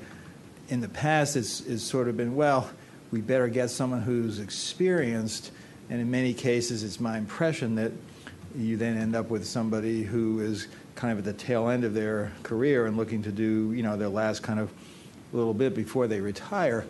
Obviously, in the case of Cindy Kramer, who I did some work with when I was on one of the local committees, that's someone who worked her way up through. I think she was a dispatcher when she started out, if I'm not mistaken. At 16. So, yep.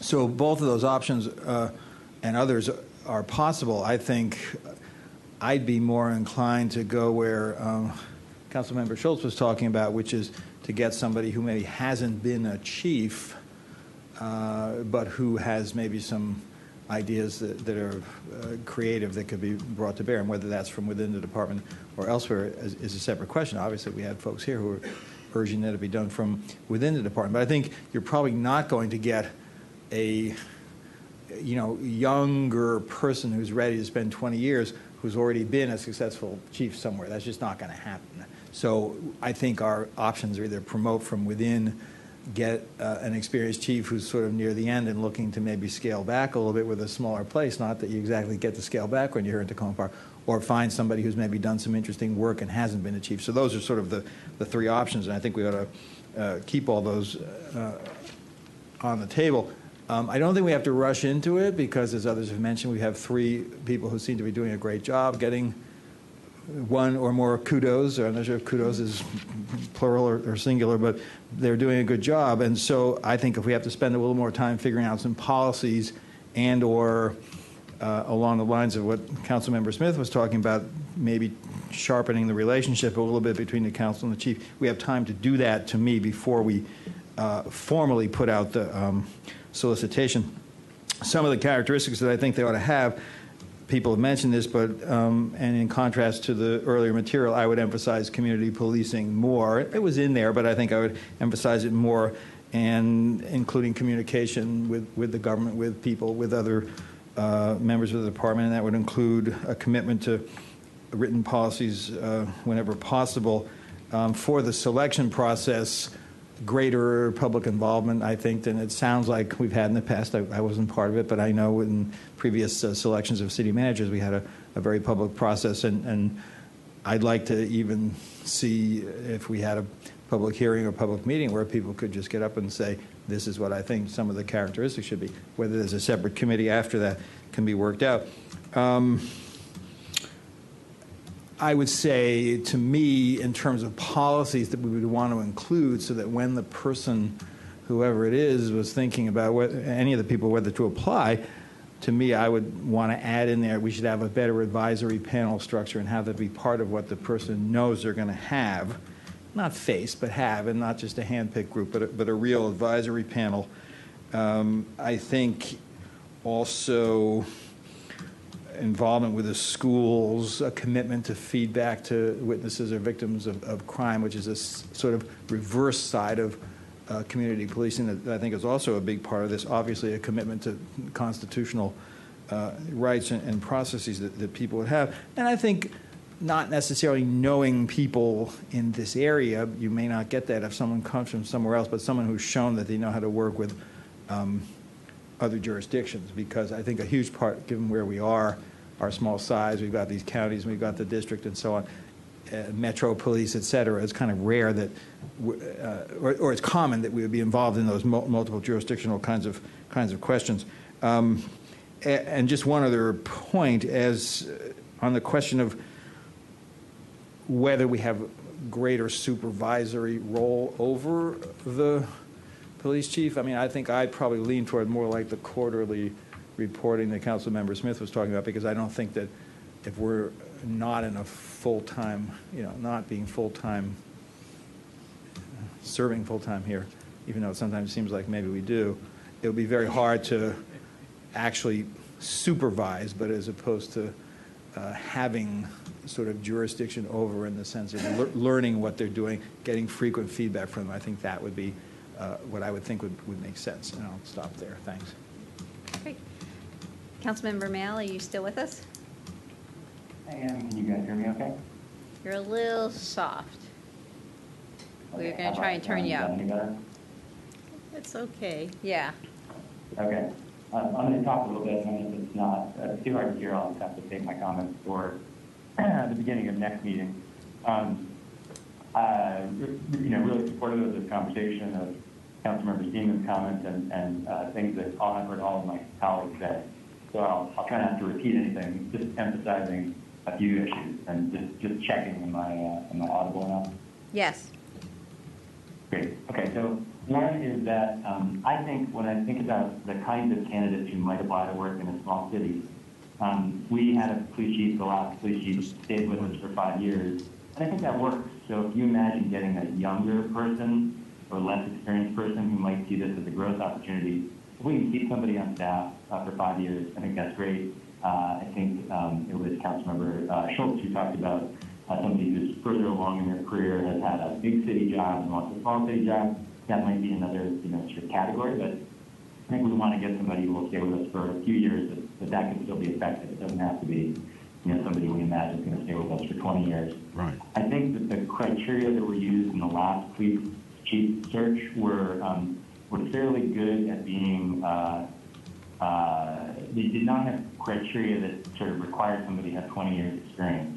Although it would be helpful if the city staff could explain one of the criteria is associated with the Maryland Police Commission criteria or standards, and I don't know what those are. It's a reference to a document, and if you could just provide, the city manager could provide those to us, that might be helpful. But I think that having criteria that would allow somebody with fewer years in a police force versus more years in the police force, allow them to both apply, to both have a chance to be considered or make it to the finalist pool is probably really important, including for the racial equity perspective, just based on the assumption that the more years of experience you require, the more you're ruling out candidates who are part of the more diverse police force of today versus 5 years ago, 10 years ago, and 20 years ago. So just sort of seconding some ideas that the colleagues have brought up there. In terms of the council's, the council's role, the city manager's role in terms of the police chief and the department, I think this is a great opportunity, and I know my colleagues have talked about this, for us to try to decide what's the most effective possible way to deal with the hiring process, and then to deal with general sort of oversight, or I should say management of the police department as one of the core departments of the city. And given how our city council manager form of government is structured through our charter, some parts of that conversation certainly concern the charter itself. I think it's important, and I think Councilmember Siemens referenced this, to, as much as possible, if we as a council have consensus on how we want to be involved in the process of hiring or selecting the police chief and in the subsequent management, if we have ideas on that are really policy ideas, and the public has ideas on that, we should try to make as much progress in that process now. But as my colleagues know, I propose for discussion making clear in the recruitment process that we're also having that conversation.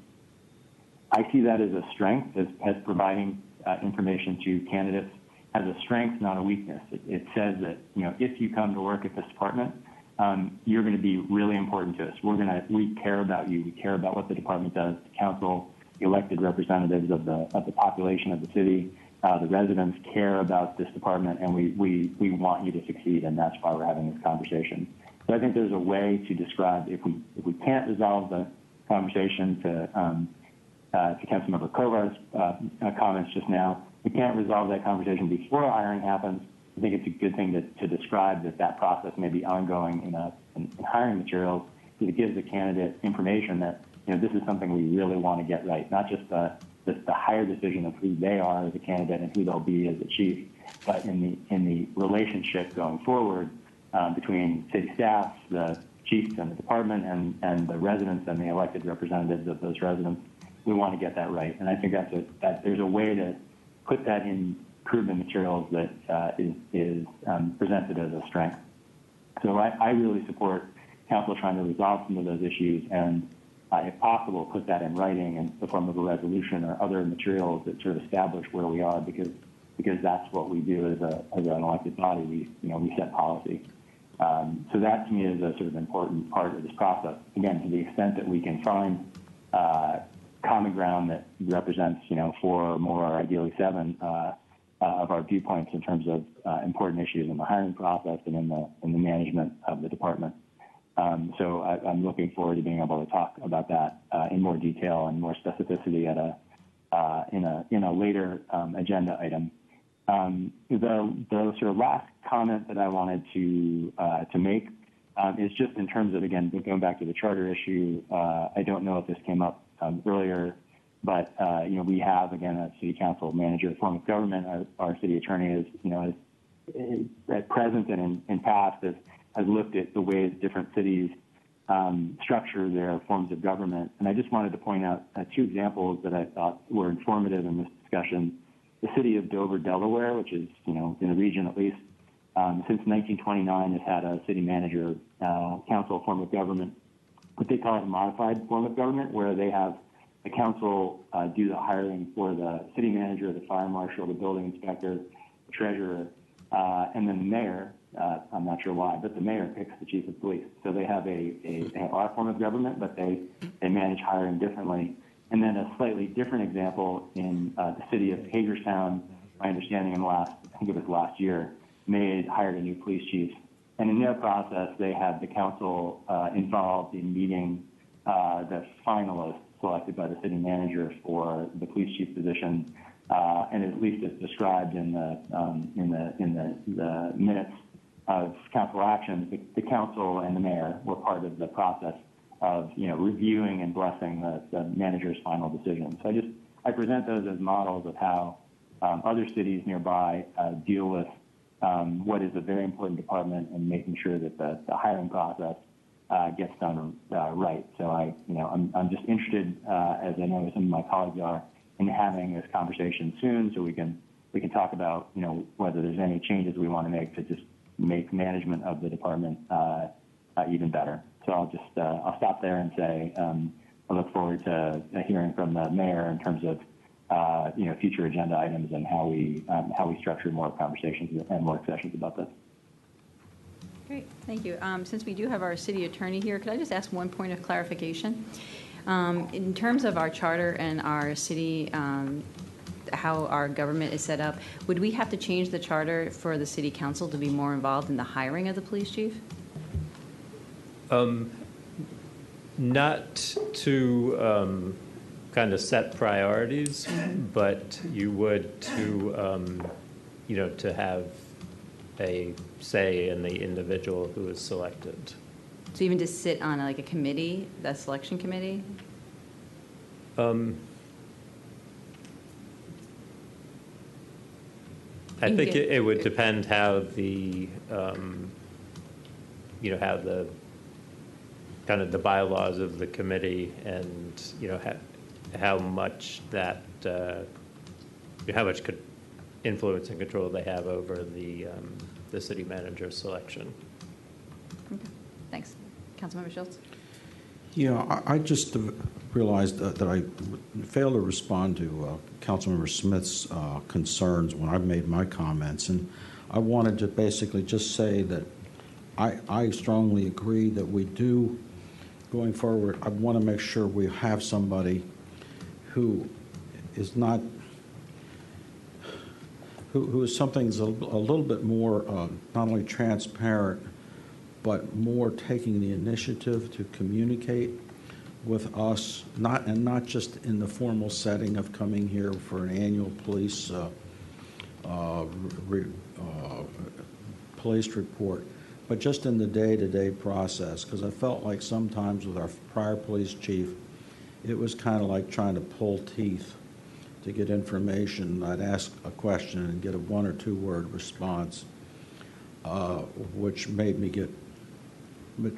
frustrated. Now, I want somebody here that I think we should expect to have to report to us pretty regularly and pretty frequently, at least in the very first year, so that there isn't any mistake that, well, okay, you're the new gal, the new guy, but by golly, we're up here, we're keeping a damn close eye on what's going on, not just with you, but within the guts of the police department. Because the way the police department is physically set up in the basement of our building behind locked doors is a real metaphor for one of the things that I think has been wrong in our police department. I'm not saying they shouldn't have locked doors, but I'm just saying that it's sort of symbolic, and I just think all of us on the city council would feel like we can have a lot more communication with not only the chief, but whoever we need to communicate with, and to do that.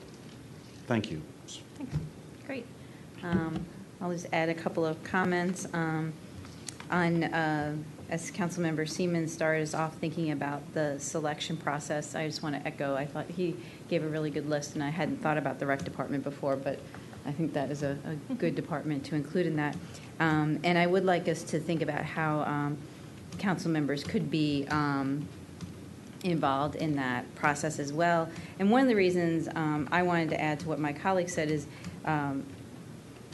not necessarily concerned on getting it right, but more, I think we learn a lot when we interview a range of candidates whom we may not ultimately give a job to. I think we did that when we were interviewed some other folks for the city manager's position. In my professional life over the years, I find that you take things away from different candidates and what they give you. And so I think it would be useful to have at least some members of the city council be part of a selection process, as well as the other stakeholders that people have mentioned. In terms of criteria, I would put an emphasis on thinking about partnerships and relationships, somebody who can do that. I think it's it's not so hard to come before us and give reports, but it's one thing to think about all of us working together in a partnership on behalf of the community. And I think having that sense of it is really very important. And it's not just with members of the city council, but it's also with residents in the community, that there's that partnership there.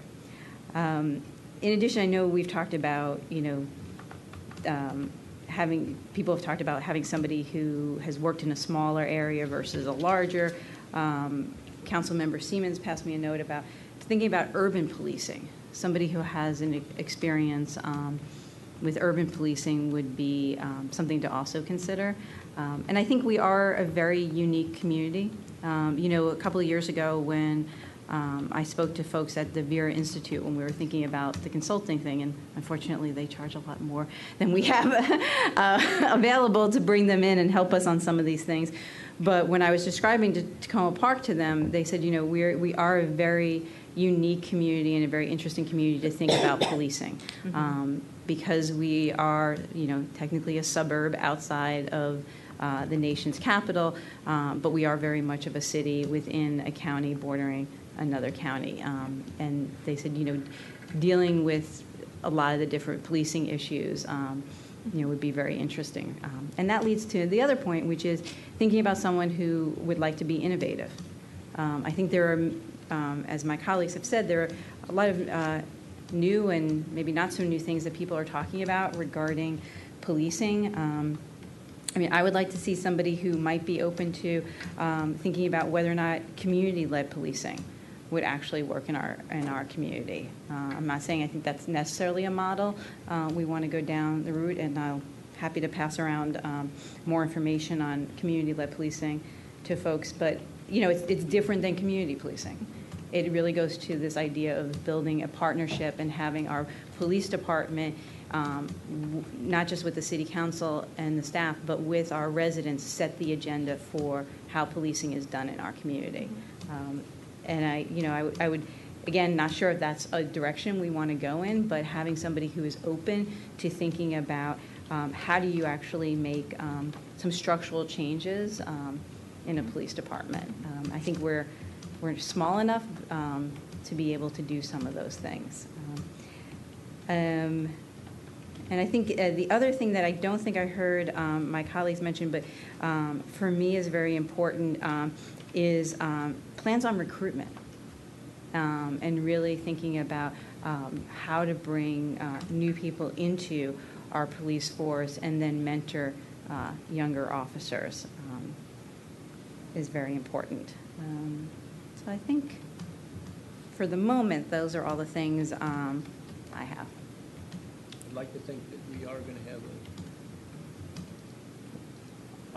I'd like to think we are going to have more discussions on criteria, because it's been a very broad brush tonight. Yes.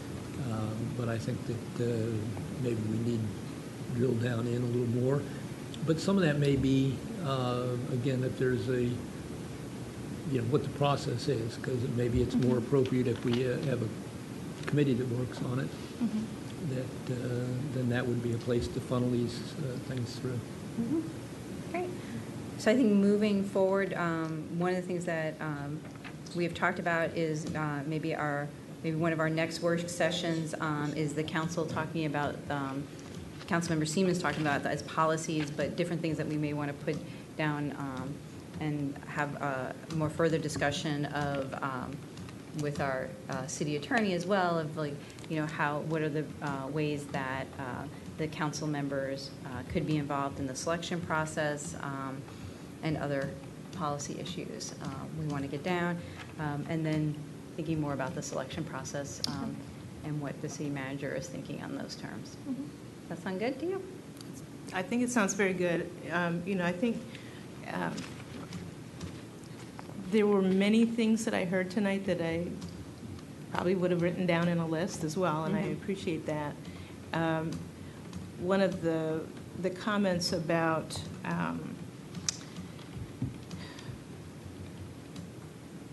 I think the Councilmember Schultz talked about, not just transparency, but taking the initiative to talking with people, I think is critical. And frankly, it's really hard for folks who have been involved in government for a long time. That's not the model that they started with, but it is the model that everything is going to, and it's something that I try to encourage here. So I particularly like, to encourage those kinds of things, and I think that would be very helpful. As we also go forward, I'm going to be doing some surveying and talking with police officers. I want to talk with other city staff because we interact with the police department in many respects, in many different ways. I really love just picking the brain of regular citizens that interact with the police department or have thoughts and concerns or ideas about the police department. And I also do want to talk to some police chiefs from other places. I think that this is going to be a constructive process. I'm looking forward to having it. I think, in even taking the information that you've shared this evening, putting it in some kind of written format so that, there may be things that you want to drill down on, but other things may not need to be drilled down on. And that is, it's going to take a little bit of time, but I also do hope that it doesn't take a very long time. I'm open on that, so we'll see how it goes as we have these conversations. Again, I really appreciate your attitude. Sure. Really do. Thank you. Thank you. All right, well, I think with that, we'll call it an evening. Join us again Monday night for our continuing budget discussions, and Councilmember Siemens will be taking over, running the meeting. No, you're running the meeting. Yeah, right. All right, thank you all. Yeah.